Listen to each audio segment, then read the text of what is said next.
Ada drama, ada thriller, ada action, ada supernatural, ada horor itu sendiri. Jadi kalau bisa dibilang paket lengkap lah ya. Gimana tokoh utama itu antagonis juga bisa loh. Iya.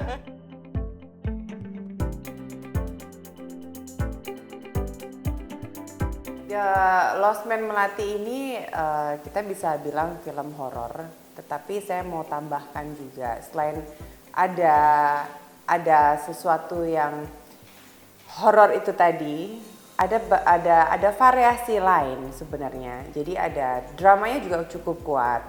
Ada drama, ada thriller, ada action, ada supernatural, ada horor itu sendiri. Jadi kalau bisa dibilang paket lengkap lah ya sebenarnya gitu. Campur-campur. Segala jenis horor dijadikan satu gitu? Bukan segala jenis horor dijadikan satu, tetapi layers gitu. Ada layer, jadi ada segmen sendiri-sendiri gitu. Yang tadi aku bilang. Jadi kalau dibilang horor aja, kayaknya ada yang kurang ya dari situ. Padahal bukan cuma horor aja. Ya, kalau jelas ini ceritanya kuat banget ceritanya gitu.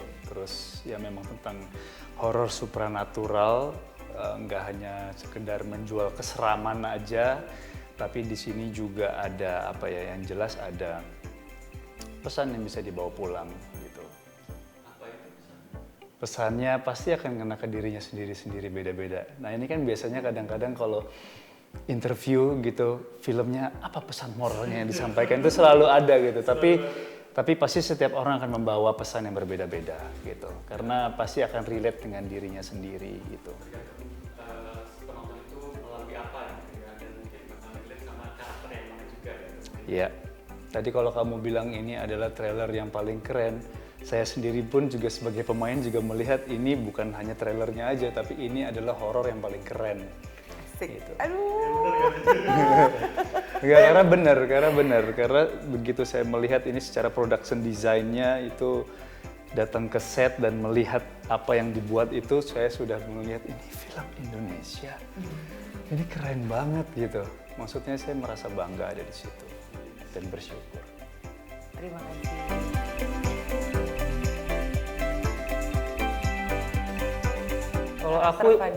Kalau aku sih pertama pasti yang aku lihat dari cerita gitu.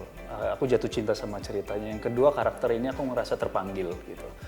Nah, Fadil ini sesuatu yang apa ya, aku udah lama nggak pernah aku main jadi seorang polisi, penyidik gitu kan. Apalagi dengan rambutku yang gondrong gitu kan, siapa yang mau nawarin kalau enggak pasti potong rambut gitu. Ini enggak gitu. Dan emang seorang penyidik kan gitu. Jadi kayak apa ya, kayak polisi nggak pakai seragam, pakai pakaian preman gitu.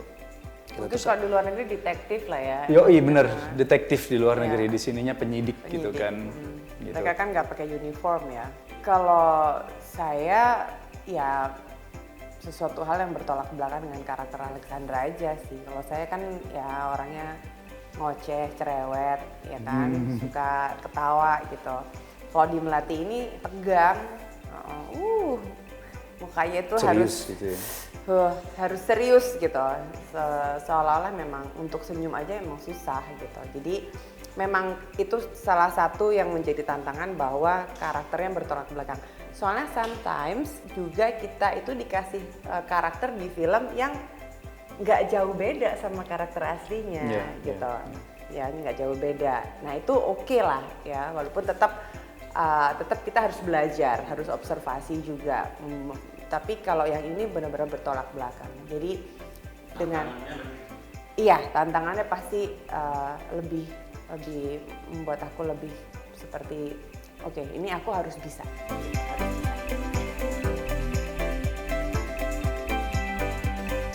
Dibikin antihero aja di sini ya kan. Gimana tokoh utama itu antagonis juga bisa loh. Iya dong. Iya. Ya kan, antihero aja. Dan itu masih belum banyak dieksplor di film-film Indonesia. Kalau si Pak Billy sama Pak Mike itu mereka membuat tokoh si Melati ini tuh karena mereka mau menciptakan sosok karakter baru yang seperti kalau dulu ada Susana kan, mereka mau nyiptain tokoh seperti itu gitu, tapi dengan versi of course versi yang lain Dan di situ bukan Melati juga nggak kayak Susana kok, cuman mereka mau menciptakan tokoh itu gitu, antagonis atau horor tapi yang nggak ada kok yang nggak nyeremin gitu, bisa kok dibikin nggak nyeremin gitu.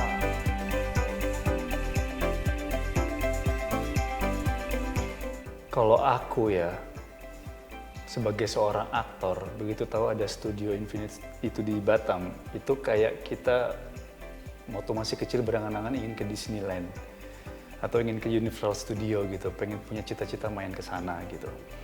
Ya udah, jadi begitu berangkat itu syuting dengan Pak Mike gitu, itu yang membuat sesuatu. Dulu sempat juga ditawarin ada satu film juga, project juga sama dia, tapi nggak kesampaian karena pandemi gitu. Dan di Lost Man Melati ini akhirnya kita jalan bareng gitu.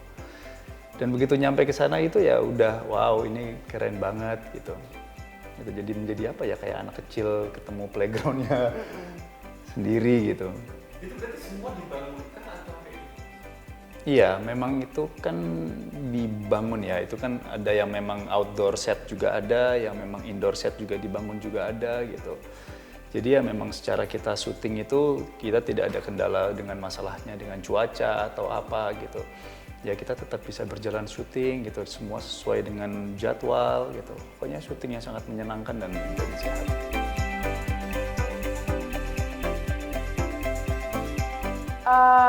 Dari set itu sendiri menurut saya sudah teknis yang cukup baru ya, karena di industri perfilman Indonesia itu belum terlalu terbiasa dengan adanya set gitu.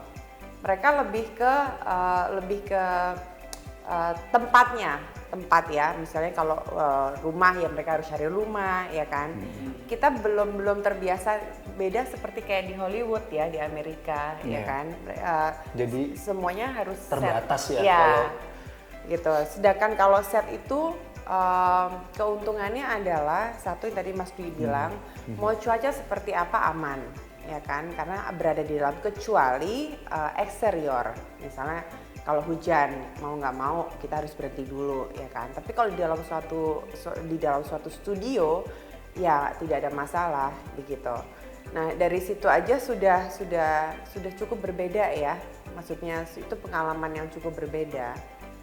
Dan mungkin suatu saat nanti akan dibiasakan dengan yang namanya itu set lah gitu. Mungkin karena itu sebenarnya untuk secara kacamata produser itu sangat ekonomis gitu, praktis, ekonomis ya kan. Nah itu bagusnya di situ. Tetapi tidak memungkinkan kita bisa mengambil real life-nya juga. Real life dalam pengertian ada sebagian besar yang kita harus kerjakan di set, ada sebagian besar kita harus keluar karena namanya view, the real view kan tidak bisa dibohongin ya gitu. Kayak beberapa film di luar negeri banyak juga yang set kan. Dan emang jadinya lebih apa ya, mungkin lebih bisa tertata gitu. Kita bisa mengontrol. Iya itu bener banget sih. Kadang-kadang kan secara, kalau contohnya misalnya Lost Man Melati misalnya bener-bener ada gitu.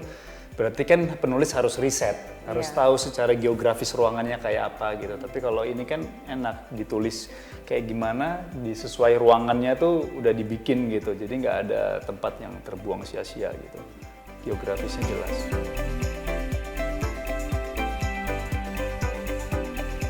Kalau Mas Dwi waktu itu ditawarin karena Mike dan Billy sudah menciptakan karakter tokoh detektif Fadil ini, sudah kebayang mukanya Mas Dwi sih. Oh.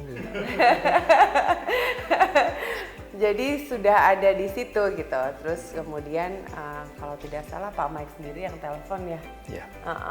Langsung mereka berdua, beliau-beliau ini berbincang-bincang. Nggak tahu habis itu kesannya apa Mas Dwi-nya. Kita saling mengagumi.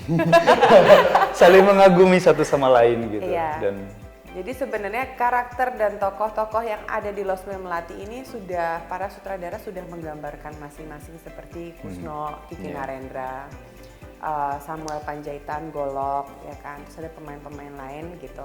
Itu sudah tergambar pada saat mereka memikirkan karakter Nah ini talentnya siapa itu sudah sudah dipikirkan. Kadang-kadang sutradara atau penulis pun terinspirasi dengan mereka punya kemampuan dan fisikal dan karakter.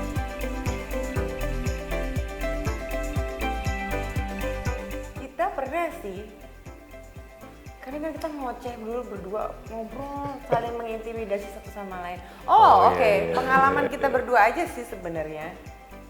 Yang di living room. Iya, yang di ruangan. Di ruangan itu berlembar-lembar ya, itu hampir 4 lembar deh kayaknya. Itu scene pertamaku loh itu kayaknya. Oh iya. Di situ. Sebentar ya lagi flashback nih Iya, tiba-tiba. iya. Iya benar-benar ya. Jadi Mas Dwi datang, kemudian scene pertamanya langsung berat. Iya, nggak tahu ya aktor lain ya, tapi kalau saya pribadi paling sulit itu saat produksi apapun, saat take yang pertama. Iya, karena kan kita adjustment ya, masih mencari karakter. Iya, Mencari nyamannya karakter.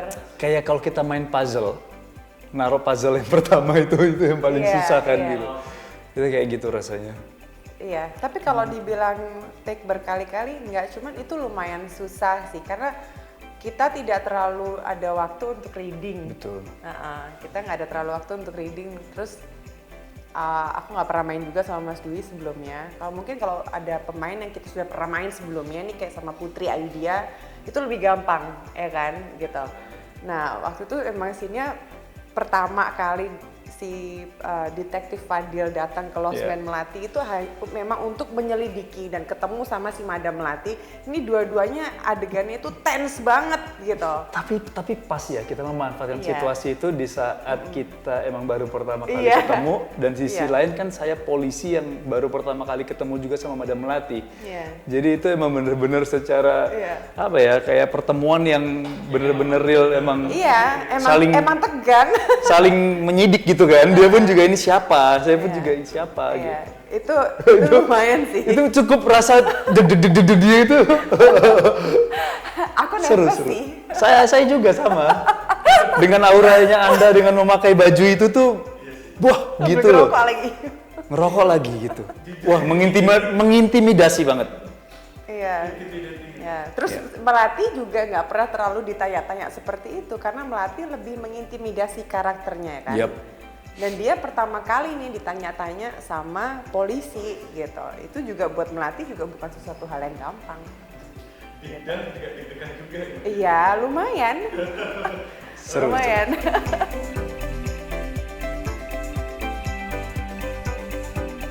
Nggak ada. Aku tahu, tapi this is so silly sih. Apa tuh? Kalau udah sama si Kiki Narendra, nggak bisa nahan ketawa aku. Buyar dari karakterku loh. Karena sebenarnya si Kusno yang diperankan sama Kiki Narendra itu, Kiki itu kan orangnya sangat humoris sekali ya. Nah itu juga salah satu karakter yang memang benar-benar beda banget sama karakternya dia gitu kan.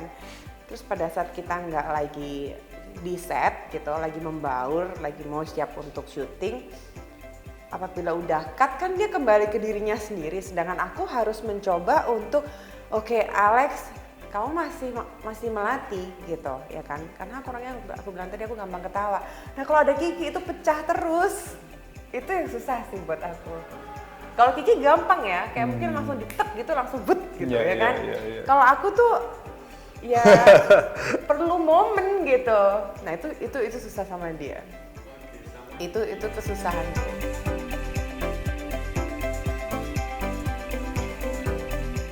Ya banyak sih, banyak dari sisi kita melihat apa ya,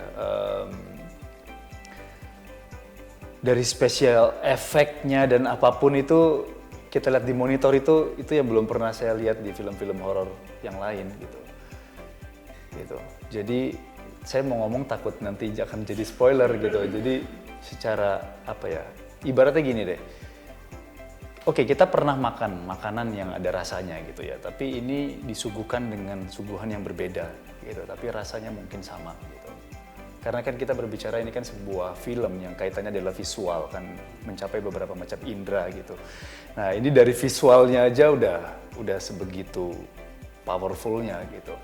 Ditambah lagi juga dengan cerita yang kuat, terus pemain-pemainnya semua juga aktor-aktor yang hebat. Jadi ini saya yakin ya ini akan apa ya, akan tidak mengecewakan sama sekali. Betul, menaikkan sebuah standar yang baru. Terima kasih. Klasiknya di sini yang membuat yang menurut aku membuat berbeda dengan yang lain. Karena di sini Mike dan Billy benar-benar concern banget untuk bikin, kita ada beberapa era ya, kita ada 4 era di Losmen Melati ini. Dari tahun 1900 sampai 1997. Nah, di 4 era ini mereka mencoba untuk konsisten dengan klasiknya, dengan Jawa Belandanya. Wah, keren. Itu yang bikin berbeda. Dan boleh aku tambahkan di sini, setiap ini namanya Oke Losmen Melati. Ini bukan tentang Melati aja. Jadi setiap karakter yang ada di Losmen Melati ini mereka punya cerita sendiri-sendiri. Dan itu akan ada gitu. Jadi bukan punyanya si Madam Melati aja, nggak, ada Kusno sendiri punya sesuatu, ada Sumitra punya masa lalu, ada ini, ada itu. Jadi ini universalnya cukup banyak sebenarnya yang ada di dalam Losmen Melati itu. Layernya banyak, ya. Jangan lupa saksikan Losmen Melati tanggal 16 Maret 2023 di bioskop kesayangan Anda.